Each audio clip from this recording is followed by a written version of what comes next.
প্রত্যাবর্তন রাঙাতে তার থেকে ভালো আর কে পারেন। ঢাকঢোল নয়, পারফরমেন্সে যেন বলে আমি এসেছি ফিরে। ইতিহাসও তাই বলে, যখনই ফিরেছেন এসেছেন বীরের বেশে। যেন আধার রাত্রি শেষে ভোরের সূর্য হাসে, এবারও তার ব্যতিক্রম হয়নি। বাজে সময়ের ঘূর্ণিপাকে যেন আটকা পড়েছিলেন সাকিব, কিছুতেই যেন কিছু হচ্ছিল না তার। ব্যাটটা মোটেও কথা শুনছিল না, ভুলতে বসেছিলেন। মাঠের বাইরে তাই কানাঘুষা, তীরের মতো বেয়ে আসছিল সমালোচনা।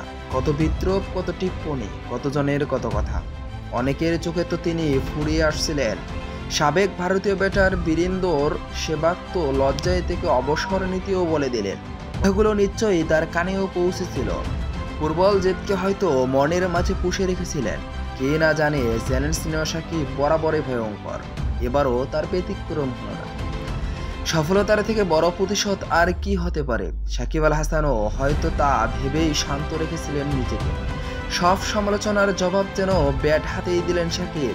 এবারও সাকিব ফিরলেন তেমন করে, সেই রাজকীয় ভঙ্গিতে।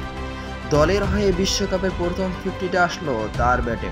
38 বলে পৌঁছছিলেন এই মাইল ফলকে। 19 ইনিংস পর আন্তর্জাতিক টি-20তে ব্যাট উচিত হলেন সাকিব। শেষ পর্যন্ত সাকিব অপরাজিত ছিলেন 46 বলে 64 রানে। সেই সাথে দলকে এনে দিয়েছেন এবারের আসরে সর্বোচ্চ গতি। নেদারল্যান্ডসের বিপক্ষে 25 রানের এই জয় এখন সুপার 8-এর সুবাস দিচ্ছে বাংলাদেশকে। টি-20 বিশ্বকাপের সর্বশেষ ম্যান অব দ্য ম্যাচ হয়েছিলেন সেই 2021 সালে। নেদারল্যান্ডসের বিপক্ষে এই ম্যাচ জয় ইনিংসের পর সাকিব আবারও হলেন ম্যান অব দ্য ম্যাচ। সাকিবের ক্যারিয়ারের 28তম বার স্পর্শ করলেন ওজি কিংবদন্তি গিলক্রিস্টকে।